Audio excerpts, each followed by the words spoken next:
Abra sua Bíblia comigo em Filipenses 4, versículo 4. Esse é um texto muito conhecido. Filipenses 4, versículo 4. Eu estou com a versão revista e atualizada. E nessa versão está escrito assim: alegrai-vos sempre no Senhor. Outra vez digo, alegrai-vos. Você pode repetir comigo? Alegrai-vos sempre no Senhor. Outra vez digo, alegrai-vos. Só as mulheres comigo agora. Alegrai-vos sempre no Senhor. Outra vez digo, alegrai-vos. Só os homens. Alegrai-vos sempre no Senhor. Outra vez digo, alegrai-vos. Amém. Eu quero então começar fazendo um pedido a você, pedindo licença a você. Licença para fazer uma pergunta pessoal. E eu sei que vocês não gostam de perguntas pessoais. Aliás, nós não gostamos de pergunta pessoal, porque toda pergunta pessoal invade a nossa privacidade, nos põe contra a parede, e nós não gostamos que ninguém invada a nossa vida sem pedir licença. Mas vou lhe fazer essa pergunta como se nós estivéssemos numa conversa bem particular. E a pergunta é esta: você é uma pessoa feliz? Você é uma pessoa feliz? Você não precisa ter muita pressa para responder esta pergunta, porque ela não é tão simples e não é tão óbvia como parece. Eu explico. Em 1991 nós fomos visitar a missão Kwasizabantu na África do Sul, onde aconteceu um grande avivamento.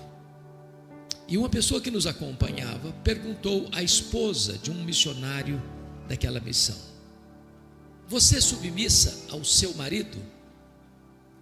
A mulher deu uma resposta inteligentíssima. Ela respondeu assim: eu posso lhe garantir que meu marido me ama, mas se eu sou submissa a ele ou não, essa pergunta não tem que ser feita a mim, tem que ser feita a ele. E eu gostei da resposta. Então vamos mudar a pergunta. Seu marido pode garantir que você é uma mulher feliz?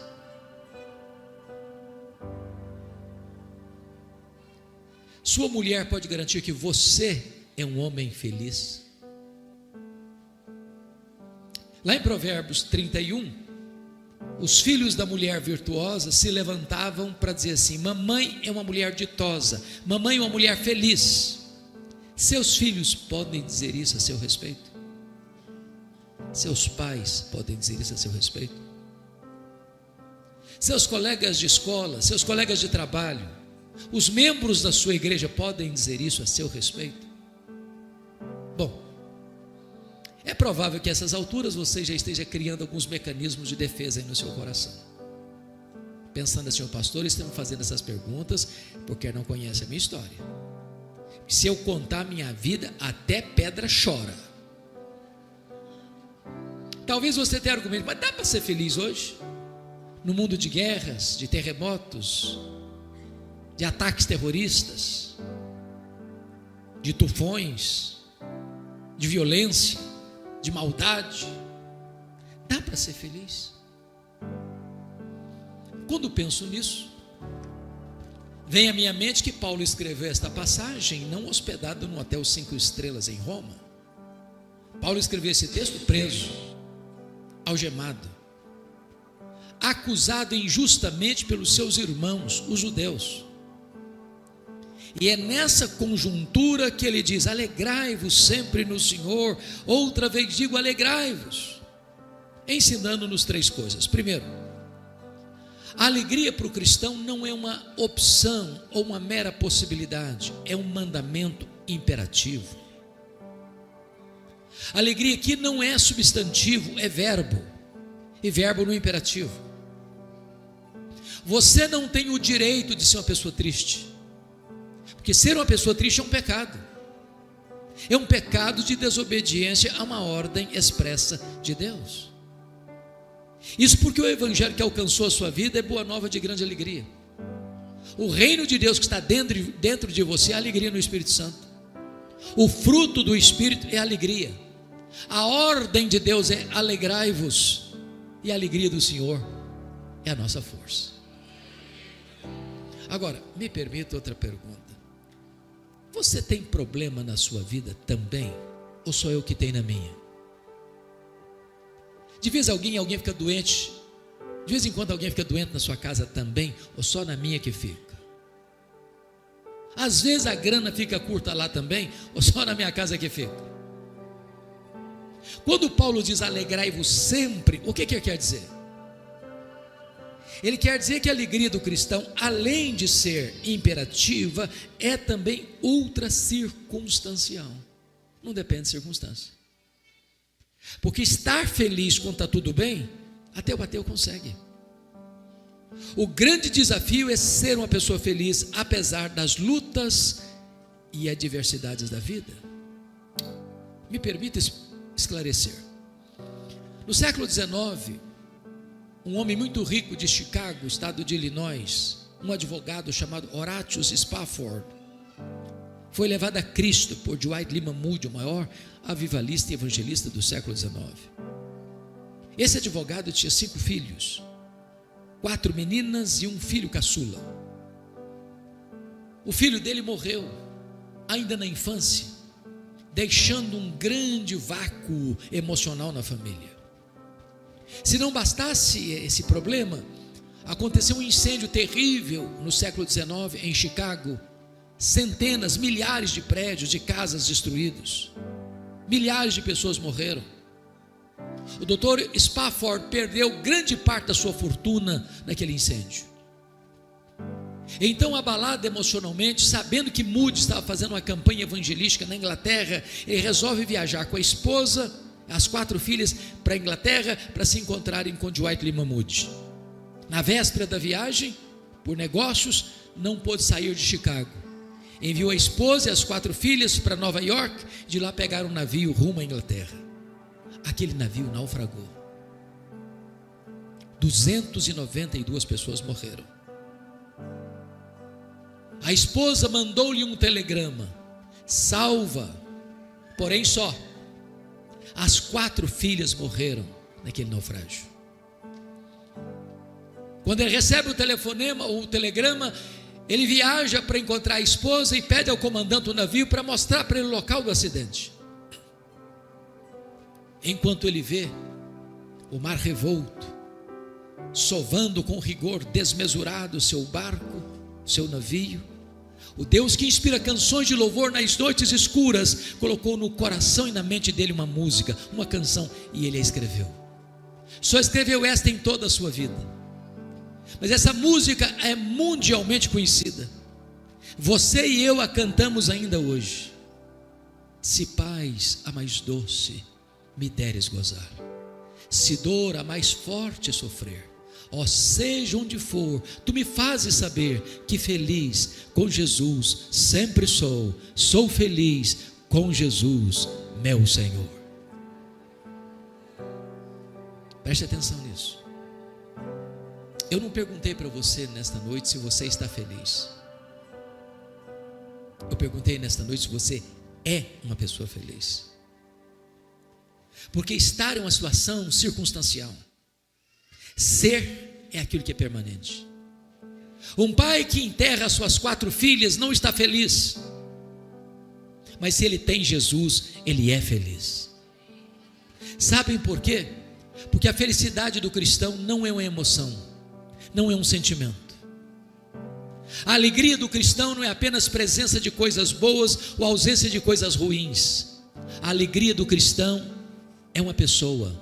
A alegria do cristão é Jesus. Se você tem Jesus, você é uma pessoa feliz. Se você não tem Jesus, você pode até ter momentos felizes, mas a felicidade só em Jesus, só em Jesus, só em Jesus. A alegria do cristão, portanto, é imperativa, é ultra circunstancial e é cristocêntrica. Bom, Eu não preciso ser um grande entendedor da alma humana para perceber que nem todos os crentes, salvos pela graça, estão desfrutando dessa alegria. Tem muito crente que você olha para ele, parece que tem uma aura de tristeza no seu rosto. Tem muito crente que você olha para ele, ou conversa com ele, você percebe que alguém está roubando a sua alegria. E a grande pergunta é: quais são os ladrões da alegria? Esta carta é a carta da alegria. E em cada capítulo desta carta, Paulo menciona um ladrão diferente de alegria. Quais são esses ladrões? Então, com a Bíblia aberta comigo em Filipenses, vamos identificar esses ladrões. O primeiro ladrão está no capítulo 1, versículo 12. Confirem comigo. Paulo diz assim: meus irmãos, eu quero cientificar-vos de que as coisas que me aconteceram têm antes contribuído para o progresso do Evangelho. Preste atenção aqui. As coisas que me aconteceram, ou as coisas que me têm acontecido, as coisas que nos acontecem são as circunstâncias da vida, e as circunstâncias da vida são o primeiro ladrão da alegria. Sabem por quê? Porque as coisas acontecem com você querendo você ou não, gostando você ou não, planejando você ou não. As coisas acontecem ao arrepio da sua vontade, à revelia do seu querer, e às vezes chegam de súbito e põem a sua vida de ponta cabeça. É um acidente grave, é uma doença súbita, é um divórcio doloroso, é um luto traumático, é uma traição amorosa, é uma rasteira do sócio na empresa, é uma perda financeira radical, é um filho se envolvendo com drogas, é uma filha criada no Evangelho que virou as costas para Deus e abandonou a igreja. É uma situação que você está vivendo, que nunca imaginou viver na vida, mas está vivendo. Circunstâncias.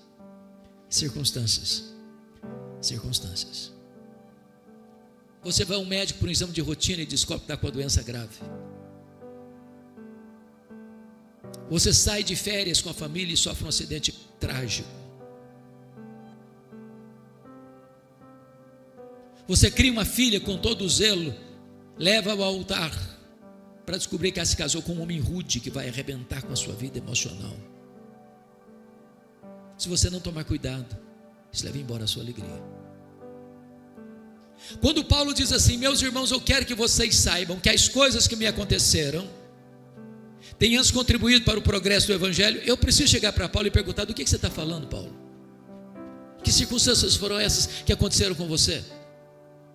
E ele poderia resumir para nós assim: olha, eu fui perseguido em Damasco, eu fui rejeitado em Jerusalém, eu fui esquecido em Tarso, eu fui apedrejado em Listra, eu fui açoitado em Filipos, eu fui escorraçado em Tessalônica, eu fui enxotado de Bereia, eu fui chamado de tagarela em Atenas, eu fui chamado de impostor em Corinto, eu enfrentei feras em Éfeso, eu fui preso em Jerusalém, eu fui acusado em Cesareia, eu enfrentei um naufrágio para Roma, eu fui picado por uma cobra em Malta, eu cheguei em Roma preso e algemado. Mas eu quero que vocês saibam que as coisas que me aconteceram têm antes contribuído para o progresso do Evangelho.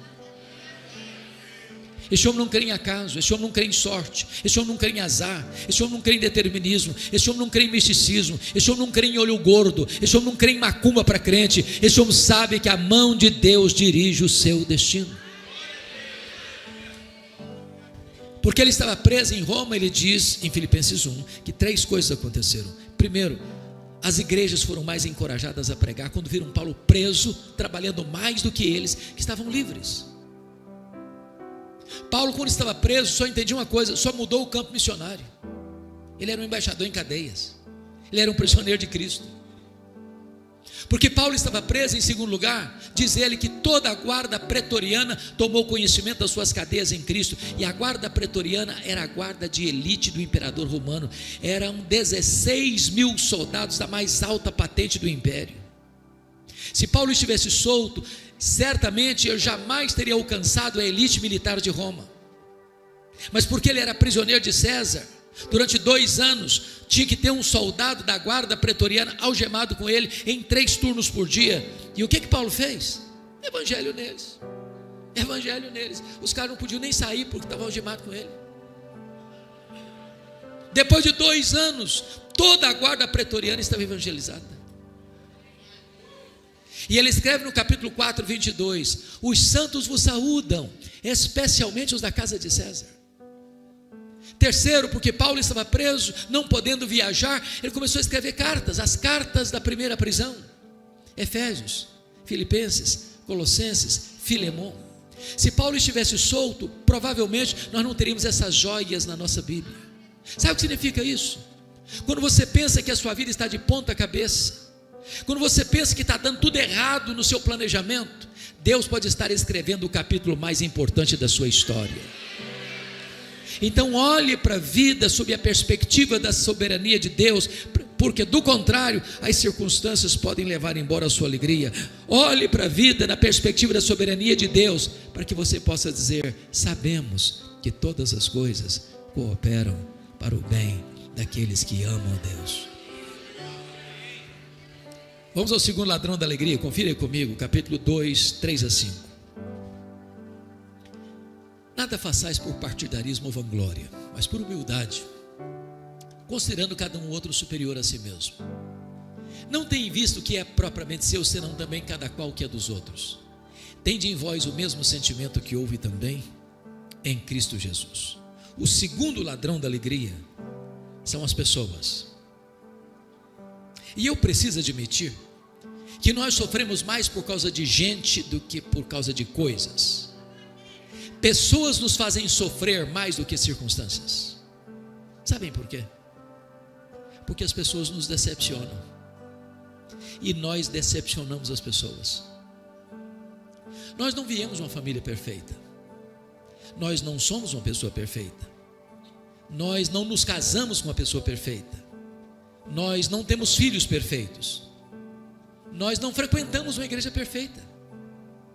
Mas hoje ou mais amanhã nós vamos ter motivos de queixas uns contra os outros.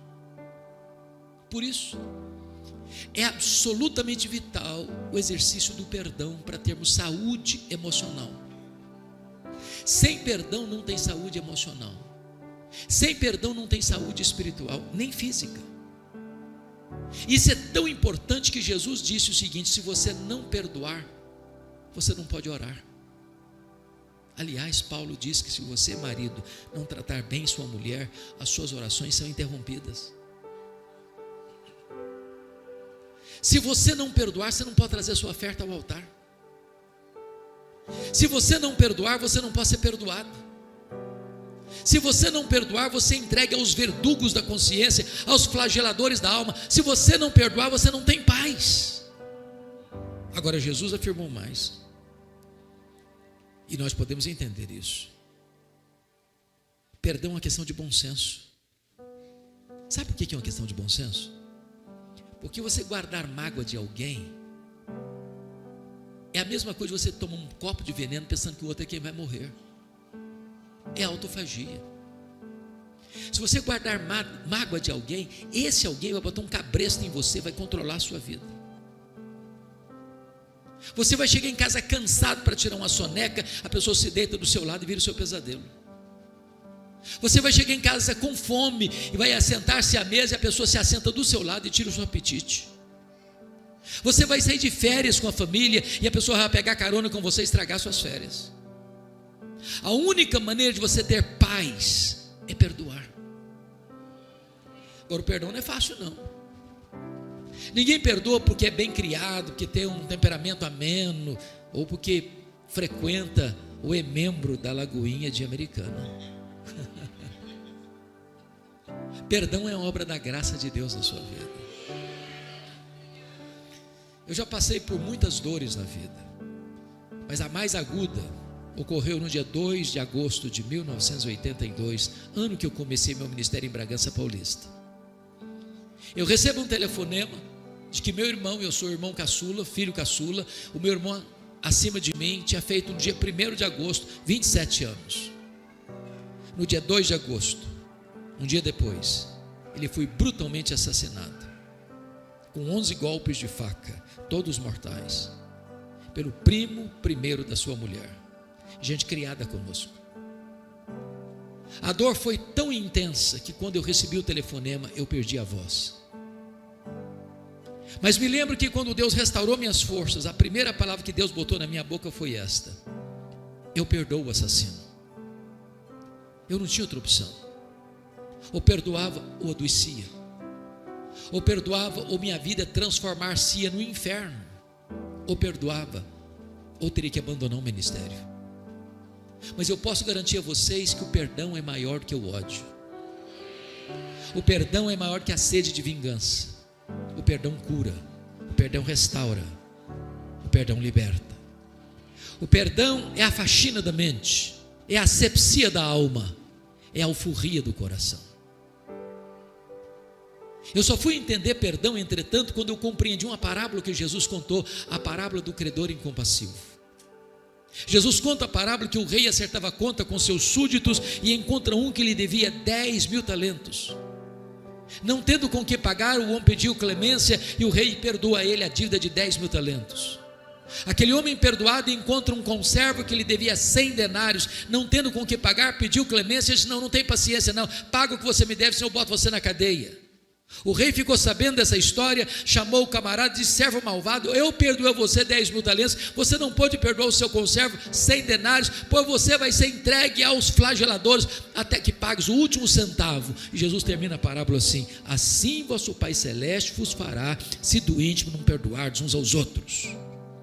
A parábola terminou e eu não entendi quase nada. Quase nada. Sabe o que eu não entendi quase nada? Eu não sei quanto vale 10.000 talentos. Também não sei quanto vale 100 denários. Não é a minha moeda. Ficou dito pelo não dito. Na verdade, Jesus não contou apenas uma parábola, Jesus contou uma hipérbole. Nenhum judeu podia dever no primeiro século 10.000 talentos. O que são 10.000 talentos? Um talento são 35 quilos de ouro. 10.000 talentos são 350.000 quilos de ouro. Para você ter uma ideia, no período áureo de Israel, no período de Salomão, todo o ouro que se recebia por ano eram 666 talentos. Todos os impostos da nação, Judeia, Samaria, Galileia, Pérea, durante um ano eram 800 talentos. 10.000 talentos eram todos os impostos da nação durante 13 anos. Naquela época o salário de um trabalhador era 1 denário por dia. Para um homem ganhando 1 denário por dia, juntar 10.000 talentos, ele teria que trabalhar 150.000 anos. Essa dívida é o quê? Impagável. E por que Jesus contou essa cifra tão grande? Porque este é o tamanho da sua dívida, da minha dívida, da nossa dívida com Deus. A nossa dívida com Deus é impagável, mas Deus nos perdoou completamente essa dívida. Agora, o homem perdoado de 10.000 talentos não consegue perdoar 100 denários. O que são 100 denários? 100 dias de serviço. Quem acabara de receber um perdão de 150.000 anos, não está liberando um perdão de 3 meses e 10 dias. 10.000 talentos são 600.000 vezes mais do que 100 denários. Sabe o que Jesus está querendo nos ensinar com isso? Você nunca pode dizer para alguém: eu não perdoo você. Fui muito humilhado, muito ferido, muito machucado, muito injustiçado. A Bíblia diz que você e eu devemos perdoar, assim como Deus em Cristo nos perdoou. E a Bíblia vai além e diz que Deus perdoa os nossos pecados e deles não mais se lembra. Talvez você diga: pois é, pastor, é aí que eu me encrenco, porque perdoar até que eu perdoo, mas eu não esqueço não. Esqueço não. Então eu vou lhe fazer uma pergunta honesta: você não esquece mesmo? Porque se você não esquece, eu tenho uma boa notícia para lhe dar. Significa que você não tem amnésia. Porque quando a Bíblia diz que Deus perdoa e esquece, a Bíblia não está dizendo que Deus tem amnésia. Deus não tem perda de memória. Deus é onisciente. Então o que a Bíblia quer dizer que Deus perdoa e esquece? A Bíblia quer dizer que Deus nunca mais joga no seu rosto um pecado que Ele perdoou você. Deus nunca mais cobra uma dívida que Ele já perdoou você. Então perdoar é lembrar sem sentir dor. A igreja de Filipos, pastor Joel, de todas as igrejas que Paulo plantou, foi a igreja que mais se envolveu com o ministério de Paulo. Ajudou Paulo quando ele estava plantando a igreja de Tessalônica, pagou parte do salário de Paulo quando Paulo era pastor da igreja de Corinto, ajudou Paulo quando ele estava preso em Roma. Portas para fora, aquela igreja era uma bênção. Portas para dentro, um problema. Capítulo 4, verso 2, Paulo diz assim: rogo a Evódia, roga a Síntique, duas líderes da igreja, pensem concordemente no Senhor. Já pensou duas mulheres líderes na igreja batendo cabeça, brigado uma com a outra? Me permita brincar um pouco. Dizem que quando as mulheres da igreja começam a brigar, é porque a coisa está feia mesmo. Tinha gente na igreja de Filipos, gente, que trabalhava desde que ele aparecesse. Vanglória. Tinha gente que estava pronto a trabalhar na igreja desde que o grupinho dele aparecesse. Partidarismo. Tinha gente narcisista na igreja, só pensava nele mesmo e não no que era dos outros. Eu acho que tinha gente sempre para Paulo assim: ô Paulo, você que não está aqui agora, ô Paulo, tem alguns crentes nessa igreja aqui que dão azia em copo de bicarbonato. Não dá não, Paulo. Aí Paulo diz assim: então, meus irmãos, tende em vós o mesmo sentimento que houve também em Cristo Jesus, porque ele, sendo Deus, não julgou como usurpação o ser igual a Deus, antes a si mesmo se esvaziou, assumindo a forma de servo e humilhando-se até a morte e cruz. E quando ele estava lá na cruz, as pessoas que esbordoaram a cabeça dele, que cuspiram no rosto dele, Jesus olha para eles e diz: Pai, perdoa-lhes, porque não sabem o que fazem. Eu quero encorajar você nesta noite, em nome de Jesus, a tomar uma decisão de perdoar, de fazer uma visita, de mandar uma carta, mandar um e-mail, mas espremer o pus dessa ferida e não guardar mágoas, porque se você guardar mágoa, as pessoas vão roubar a sua alegria. Vamos ao capítulo 3, versículo 19, para ver o terceiro ladrão da alegria. Destino deles é a perdição, o Deus deles é o ventre, a glória deles está na sua infâmia, visto que só se preocupam com as coisas terrenas. O terceiro ladrão da alegria não tem americana. Preocupação com dinheiro. Dinheiro em americana não é problema, é solução, não é isso?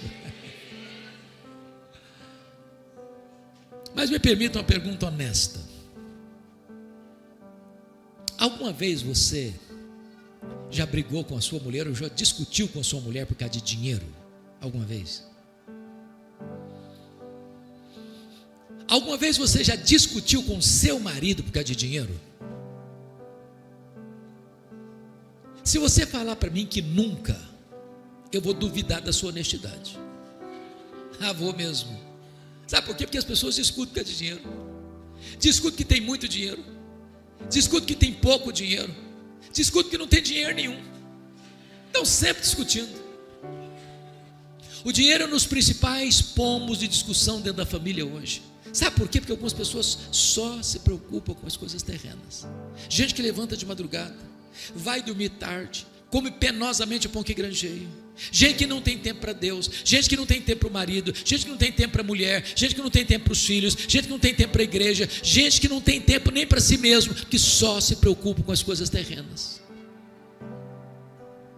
Gente que casa por causa de dinheiro, gente que descasa por causa de dinheiro, gente que mente por causa de dinheiro, gente que se corrompe por causa de dinheiro, gente que é corrompida por causa de dinheiro, gente que mata por causa de dinheiro, gente que morre por causa de dinheiro, gente que vende a alma para o diabo por causa do amor do dinheiro, que só se preocupa com as coisas terrenas. O dinheiro é muito mais que uma moeda. Dinheiro é uma entidade, dinheiro é um espírito, dinheiro é mamon. A única entidade que Jesus chamou de Senhor não foi César, nem o diabo, foi dinheiro. Jesus disse: ninguém pode servir a dois senhores, a Deus e as riquezas. No altar de mamon, tanta gente se dobra todo dia, todo dia, todo dia. Nós vivemos hoje aquilo que Tom Cine chamou de economia global. Vivemos na globalização. É verdade. Dá um terremoto lá na bolsa de Singapura, você sente o tremor no seu bolso aqui agora. Economia global. Quando aconteceu a crise imobiliária dos Estados Unidos em 2008, vocês se lembram disso? Os bancos emprestaram mais dinheiro que podiam, a bolha estourou e no efeito cascata atingiu a economia global. Eu sou do estado do Espírito Santo, hoje o maior produtor de rochas ornamentais do Brasil, talvez do mundo. Muitos donos de pedreira lá no meu estado quebraram por causa da crise imobiliária dos Estados Unidos. Sabe por quê? Porque é economia global. E nessa economia global, as empresas hoje, preste atenção nisso, mais de 50% da riqueza do planeta está nas mãos de pouco mais de 100 empresas particulares. Há empresas mais ricas do que países. Por exemplo, a Toyota é mais rica do que a África do Sul, a GM é mais rica do que a Noruega, o Walmart é mais rico do que dezenas de países. E nessa economia globalizada, as empresas querem mais do seu tempo e mais do seu dinheiro. E nós tivemos que entrar de cabeça no consumismo, porque essa máquina tem que girar. Por exemplo, na década de 50, alguns já tinham nascido, inclusive eu, nós consumíamos 5 vezes menos do que consumimos hoje. Não éramos menos felizes por isso. Na década de 70, 70% das famílias dependiam apenas de uma renda para manter toda a casa. Hoje, mais de 70% das famílias dependem de 2 rendas para manter o mesmo padrão. Ou seja, o luxo do ontem tornou-se necessidade do hoje. Eu já vi, talvez vocês também, uma criança que não aprendeu a falar papai e mamãe ainda, ganhar um telefone celular top de linha. Eu não sirvo de referência porque fui criado na roça, pé no chão. Mas que eu me lembre, eu só tive um brinquedo comprado em loja na vida, um carrinho de plástico de 5ª categoria. Posso lhes garantir que eu sobrevivi e não fiquei traumatizado. Hoje você dá um brinquedo para uma criança, aliás, quando ela nasce já tem mais brinquedo que consegue brincar a vida inteira. Você dá um brinquedo para uma criança hoje, ela brinca longas 2 horas, encosta no canto e é sucata, que é outro. E se você não der, ela entra em crise emocional, tem que levar para o psicólogo. Eu tenho um amigo que tem 3 mulheres. Obviamente a esposa e 2 filhas, não pensem mal do meu amigo, por favor. Num dia de casamento, elas disseram assim para ele: temos que comprar sapatos novos. Mas é claro, dia de casamento tem que comprar tudo novo, ninguém duvida disso. Mas antes de ir para a loja, ele disse para elas assim: vamos dar uma olhadinha no que nós já temos. Abriu um closet, contou 151 pares de sapatos. Tinha que comprar mais. Nós chamamos isso de consumismo. Então eu vou lhe dar uma definição de consumismo. Consumismo é quando você compra o que você não precisa, às vezes com dinheiro que você não tem, para impressionar pessoas que você não conhece. Porque algumas pessoas só se preocupam com as coisas terrenas. O primeiro bilionário do mundo, Rockefeller, John Rockefeller, diz que o homem mais pobre que ele conhecia era o homem que só tinha dinheiro. E disse mais: o homem mais feliz que eu conheci era um homem que chegava em casa cheirando graxa, comia um bom prato de arroz com feijão e dormiu uma noite toda bem dormida. Quando esse homem morreu, John Rockefeller, um curioso foi ao cemitério para perguntar ao contador dele quanto que ele tinha deixado de fortuna, com a riqueza dele. E aí chega no cemitério e diz assim: ô camarada, me conta aí, quanto é que o doutor John Rockefeller deixou? O contador, muito espantado, disse: você não sabe? Não, me conta. Camarada, ele deixou tudo, ele não levou nem um centavo. Não tem mudança, caminhão de mudança em enterro, não tem gaveta em caixão, nem bolsa em mortalha. Você não trouxe nada para esse mundo, você não vai levar nada desse mundo. E a Bíblia diz: se seus bens prosperam, não ponha neles o seu coração, porque a vida de um homem não consiste na abundância de bens que ele possui. O dinheiro é uma bênção, mas o amor do dinheiro é a raiz de todos os males.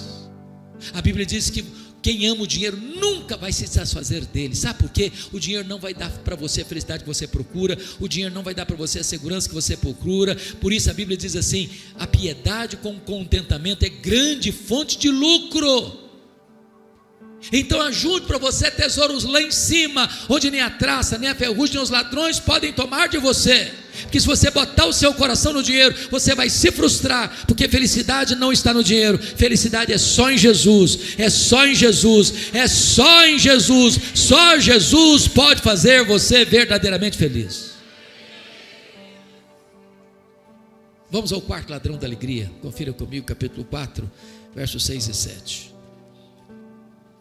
Paulo diz assim: não andeis ansiosos de coisa alguma, em tudo, porém, sejam conhecidas diante de Deus as vossas petições pela oração e pela súplica, com ações de graças, e a paz de Deus, que excede todo entendimento, guardará o vosso coração e a vossa mente em Cristo Jesus. O quarto ladrão da alegria é a ansiedade.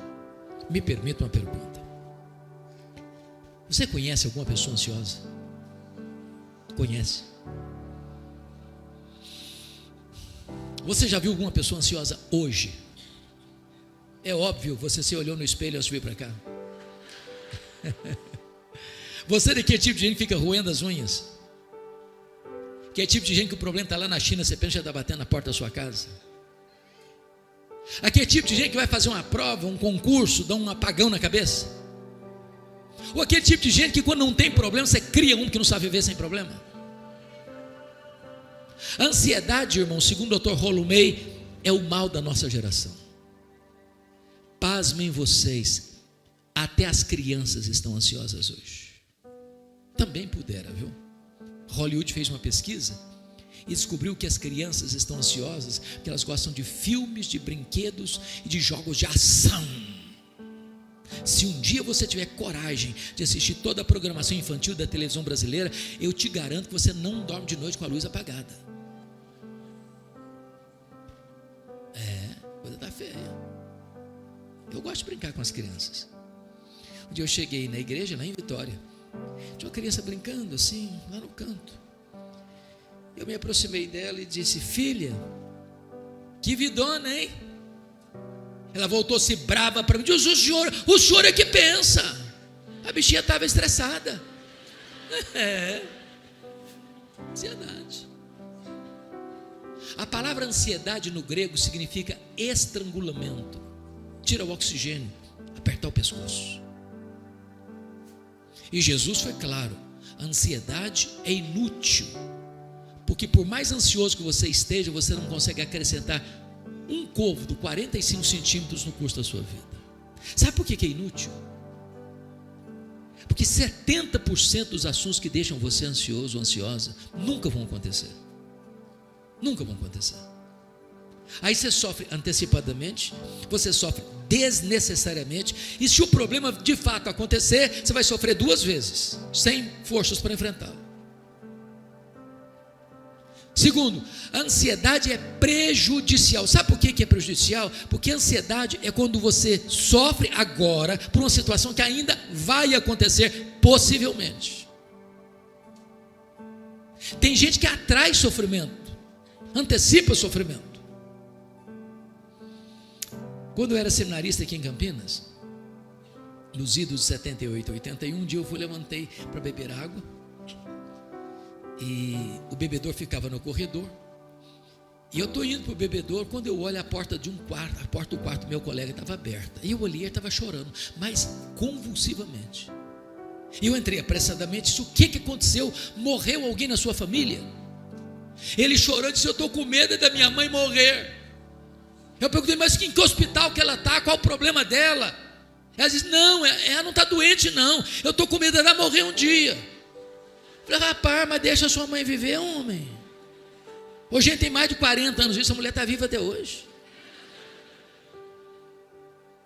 Pior do que esse, foi uma mulher que entrou no meu gabinete pastoral com uma criança, uma menininha de 3 anos no colo, a mãe chorando, não era criança não, a mãe chorando. Quando a mãe acalmou, disse: mãe, o que está acontecendo? Ela disse: eu estou com medo da minha filha crescer e não casar. Eu falei: mas nem cresceu ainda, deixa a menina crescer primeiro.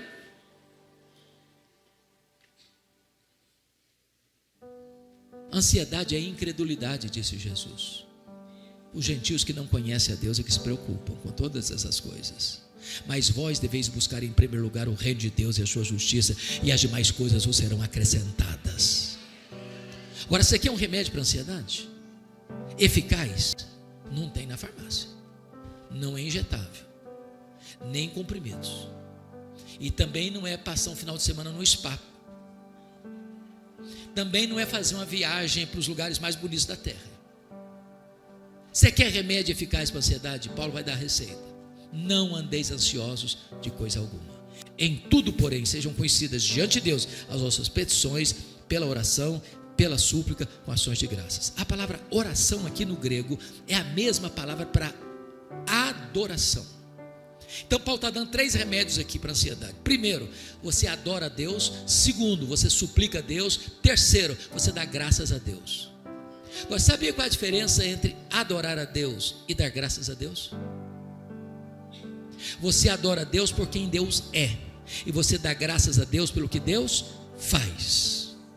Então eu vou fazer uma oração de adoração, como Paulo mandou fazer, para curar minha ansiedade. Eu chego para Deus e diz: meu Deus, eu quero te adorar porque tu és o Deus da minha vida.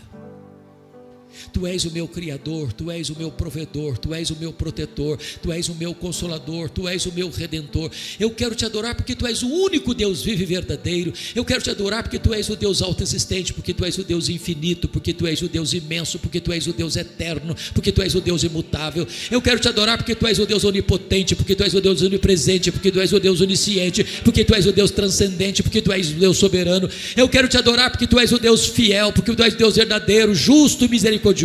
Eu quero te adorar porque Tu és a minha paz, porque Tu és a minha alegria, porque Tu és a minha justiça, porque Tu és a razão da minha vida, em nome de Jesus, amém. Aí eu termino essa oração e digo assim: mas Deus, eu estou tão ansioso, Senhor. Não combina mais, não combina mais. Quem é o seu Deus? Quão grande é o seu Deus? Quão poderoso é o seu Deus? O seu Deus é o Criador do universo. E você é a menina dos olhos de Deus, você é a herança de Deus, você é a delícia de Deus, você é a ovelha de Deus, você é o amado de Deus, você é precioso para Deus. Coloque diante dele a sua causa, ponha aos seus pés a sua ansiedade, porque ele tem cuidado de você. Mas finalmente Paulo diz: você quer resolver a ansiedade? Comece a dar graças, ações de graças. Talvez você diga: pastor, eu estou passando uma luta tão grande, como é que eu vou agradecer? Agradecer como? Então me responda uma coisa: quanto vale o fato de você estar aqui nessa noite? Quanto vale o fato do seu cérebro estar funcionando e você não está vegetando? Quanto vale você ter 2 pernas para se movimentar? Quanto vale você ter braços para trabalhar e abraçar? Quanto vale o fato de você estar enxergando nesta noite? Quanto vale? Quanto vale o fato de você estar ouvindo nesta noite? Quanto vale isso? Quanto vale o fato de você ter um coração que joga vida para o seu corpo? Quanto vale isso? Quanto vale o fato de você ter 2 pulmões e não estar numa câmara de respiração mecânica? Quanto vale isso?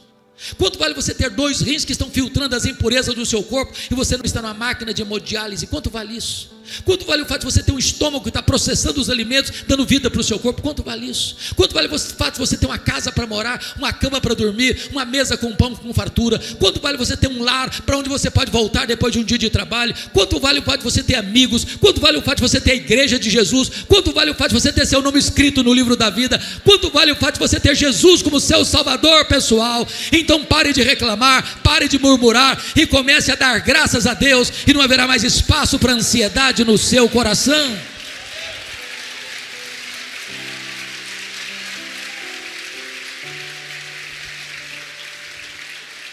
O apóstolo Paulo vai dizer que quando você faz isso, em vez de ansiedade, vem a paz de Deus que excede todo entendimento, para guardar sua mente e seu coração em Cristo Jesus. E a palavra guardará aqui é montar guarda, montar sentinela. A ansiedade que entrar não consegue mais, porque tem uma soldadesca divina protegendo a sua cabeça e o seu coração. É por isso que Paulo podia dizer de dentro de uma prisão: alegrai-vos sempre no Senhor. Outra vez digo, alegrai-vos. E eu quero terminar com 2 breves considerações. A primeira delas, certa feita eu fui ouvir um pregador muito reconhecido na minha região, com muita expectativa. E quando chegamos, aquele pregador disse o seguinte: meus irmãos, o projeto de Deus na sua vida é fazer você santo e não fazer você feliz, eu tomei um susto. Porque a primeira parte eu entendi perfeitamente. Sede santos, porque eu sou santo. A segunda parte eu não entendi. Eu fui pesquisar e encontrei a resposta. Eu acho que ninguém melhor do que os nossos irmãos puritanos da Inglaterra no século XVII entenderam isso, quando eles fizeram a seguinte pergunta: qual é o fim principal do homem? E eles responderam: o fim principal do homem é glorificar a Deus e gozá-lo para sempre. Aí eu tenho que concordar com o pastor batista John Piper, quando ele diz assim: o problema do homem não é a busca da felicidade, não é a busca do prazer, o problema do homem não é o hedonismo, o problema do homem é contentar-se com a felicidade pequena demais, terrena demais, limitada demais, quando Deus nos criou e nos salvou para a maior de todas as felicidades, de amá-lo, de fruí-lo, de glorificá-lo, de contemplar a Ele face a face, de servi-lo, de viver na presença dEle, porque é na presença de Deus que tem plenitude de alegria. Então quero dizer para você nesta noite que Deus quer que você seja muito feliz, abundantemente feliz, maiusculamente feliz, superlativamente feliz, eternamente feliz. Alegrai-vos sempre no Senhor. Outra vez digo, alegrai-vos. Finalmente eu termino aqui pedindo licença a você para lhe fazer uma pergunta. Na verdade, uma pergunta pessoal. E eu sei que vocês não gostam de perguntas pessoais. Aliás, nós não gostamos de perguntas pessoais, porque toda pergunta pessoal invade a nossa privacidade, nos põe contra a parede. E nós não gostamos que ninguém invada a nossa vida sem pedir licença. Mas vou lhe fazer essa pergunta como se nós tivéssemos uma conversa bem particular. E a pergunta é esta: você é uma pessoa feliz? Que Deus nos ajude a dar a resposta nesta noite. Amém. A verdadeira felicidade não é algo que o mundo pode oferecer de maneira duradoura. Muitas vezes buscamos satisfação em bens materiais, status, conquistas pessoais, ou até mesmo nas pessoas à nossa volta. Mas quantas vezes essas coisas nos deixam vazios, como se estivéssemos sempre correndo atrás de algo que nunca conseguimos alcançar plenamente. A palavra nos lembra que há uma alegria muito mais profunda e eterna disponível para aqueles que colocam a sua confiança no Senhor. Em Salmos 16:11 está escrito: Tu me farás conhecer a vereda da vida, a alegria plena da tua presença, eterno prazer à tua direita. Essa passagem nos ensina que a verdadeira felicidade é encontrada na presença de Deus, pois é Ele quem guia nossos passos e nos oferece uma alegria que não depende das circunstâncias. Mas como podemos experimentar essa felicidade? O segredo está em nossa comunhão com Deus e em viver de acordo com seus propósitos. A felicidade que vem do Senhor não é frágil ou passageira. Ela é um estado de paz interior que supera qualquer desafio que enfrentamos. Jesus disse em João, no capítulo 15, verso 11: Tenho-lhes dito estas palavras para que a minha alegria esteja em vocês e a alegria de vocês seja completa. Essa promessa nos ensina a permanecer conectados a Ele, a sermos guiados por Sua palavra e a encontrarmos satisfação não no que temos, mas em quem Ele é. Agora pense por um momento. Você tem buscado essa alegria no lugar certo? Tem se dedicado a conhecer mais de Deus ou tem se distraído com aquilo que é passageiro? Permita-se refletir sobre isso. A felicidade genuína não é aquilo que encontramos no mundo, mas sim um relacionamento vivo e real com Deus. Se você sente que tem procurado essa verdadeira felicidade nos lugares errados, hoje é o dia de você mudar, reconsiderar a sua rota. Busque ao Senhor, peça para que Ele seja sua fonte de alegria e você verá como sua vida será transformada. Eu espero que você possa reconhecer prontamente e experimentar essa felicidade que vem do alto. Que Deus abençoe muito a sua vida. Espero também que essa mensagem tenha sido edificante para você. Deixe aí nos comentários como que Deus falou no seu coração. Se você também não é inscrito, aproveite para inscrever-se e ativar as notificações. Isso, além de ajudar o canal, faz com que você não perca nenhum dos vídeos que são postados aqui. E também deixe o seu like, compartilhe esse vídeo com mais pessoas, que essa mensagem possa chegar a muita gente que precisa ouvi-la. Que Deus te abençoe muito. Até breve.